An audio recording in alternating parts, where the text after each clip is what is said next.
The Shape of Things to Come by H.G. Wells. Part 11. The Impulse to Abolish War. Why the League of Nations Failed to Pacify the World. Before we leave that bleak and futile idoless, Woodrow Wilson, altogether, we will draw the attention of the student to the essential factor of his failure. The defects of his personality must not blind us to the impossibility of his ambition. His narrow egotism, the punitive treatment of the Central Powers, and so forth, merely emphasized a disadvantage that would have been fatal to the launching of any League of Nations at that time.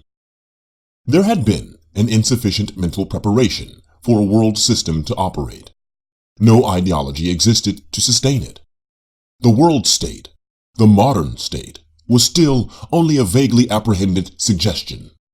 It had not been worked out with any thoroughness, and the League was the most hasty of improvisations. It needed the life scheming of DeWynt and his associates, which we shall presently describe. It needed a huge development and application of the science of social psychology before the supersession of the chaos of sovereign states by a central control was even a remote possibility. Wilson thought he could get together with a few congenial spirits and write a recipe for human unity. He had not the slightest inkling of the gigantic proportions, the intricacy, intimacy, and profundity of the task that was opening before him.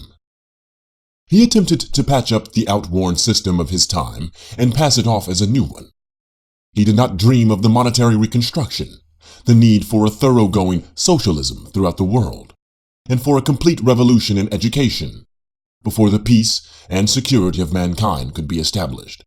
Yet, narrow and blind as he was, he seems to have been in advance of the general thought of his age. This premature and ineffectual league was a hindrance rather than a help to the achievement of world peace. It got in the way. It prevented people from thinking freely about the essentials of the problem. Organizations of well-meaning folk, the British League of Nations Union, for example, came into existence to support it, and resisted rather than helped any effectual criticism of its constitution and working. They would say that it was better than nothing, whereas a false start is very much worse than nothing. In the post-war decade, the amount of vigorous constructive thought in the general mind about world politics was extraordinarily small. It was only when the insufficiency of the League had passed beyond any possibility of dispute that men began to take up the abandoned search for world unification again. A dozen years later, the modern state movement was still only foreshadowed in sketchy attempts to find a comprehensive set of general formulae for liberal progressive effort. The pacifists, communists, socialists, and every other sort of ists, who gave a partial and confused expression to human discontent, had still to be drawn together into understanding and cooperation. Most of their energy was wasted in obscure bickerings, mutual suspicion, and petty and partial tentatives.